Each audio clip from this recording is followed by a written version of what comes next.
हाथ काट कर रख दूंगा ये नाम समझ आ जाए तो। कितनी दिक्कत होगी पता है, राम समझ आ जाए तो। इन दिनों एक नाम सोशल मीडिया पर काफी वायरल हो रहा है और वो है साइको शायर। आखिर कौन है साइको शायर, क्यों कर रहे हैं लोग उन्हें इतना पसंद? राम पर वायरल हो रही उनकी कविता में क्या है ऐसा खास? आइए जानते हैं उनकी पूरी बायोग्राफी यानी कि उनकी लाइफ के बारे में, कि वो कहां से हैं, पहले वो क्या काम करते थे और कब से उन्होंने अपने इंटरेस्ट के ऊपर काम करना शुरू किया। साइको शायर, जिनका असली नाम अभिजीत बालकृष्ण मुंडे है, उनका जन्म महाराष्ट्र के मराठवाड़े इलाके के अंबाजोगी गांव के एक मराठी परिवार में हुआ था। अभिजीत ने गवर्नमेंट कॉलेज से इंजीनियरिंग की पढ़ाई की थी और उसी दौरान कविता लिखने लगे थे। उन्होंने हिस्ट्री से रिलेटेड कई किताबें भी लिखी हुई हैं, जैसे शंभू गाथा और छत्रपति संभाजी महाराज की पूरी बायोग्राफी। उन्होंने अपने पेशे को जारी रखते हुए अपने इंटरेस्ट को ही फॉलो किया। अभिजीत बचपन से ही अपनी इस कला के प्रति आकर्षित थे। बता दें, अभिजीत मुंडे मराठी में स्टैंड अप कॉमेडी और कविताएं भी लिखते हैं। उन्होंने अपने इंस्टाग्राम हैंडल पर ऐसी कई कविताएं, शायरियां पोस्ट की हुई हैं, लेकिन राम टाइटल वाली कविता के बाद उन्हें सोशल मीडिया पर बहुत ज्यादा टेंशन मिला था।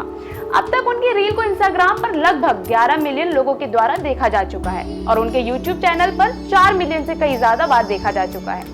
इस कविता को पोस्ट करने के बाद उनके इंस्टाग्राम पर करीब 470K से ज्यादा फॉलोअर्स हो गए हैं। साथ ही बता दें कि वे कविता में अपनी मनमोहक पंक्तियों से चर्चा का विषय बन गए। अपनी इस कविता में उन्होंने श्री राम भगवान का ऐसा उल्लेख किया जिसे सुनकर सभी मोहित हो गए। शायर अपनी इस कविता में राम को वास्तव में जानने और उन्हें जानने का दिखावा करने के बीच में अंतर का वर्णन करते हैं। वे अपनी समझ और विचारों का खूबसूरती से वर्णन करते हैं। अभी कहानी कहने के अपने अनोखे तरीके से दर्शकों को बांधे रखते हैं। उनकी शायरी में दुनिया भर में होने वाली कई स्थितियों को शामिल किया गया है, कभी बलात्कार जैसे सामाजिक मुद्दे तो कभी सट्टा और एक सफेद परी जैसी कहानियां।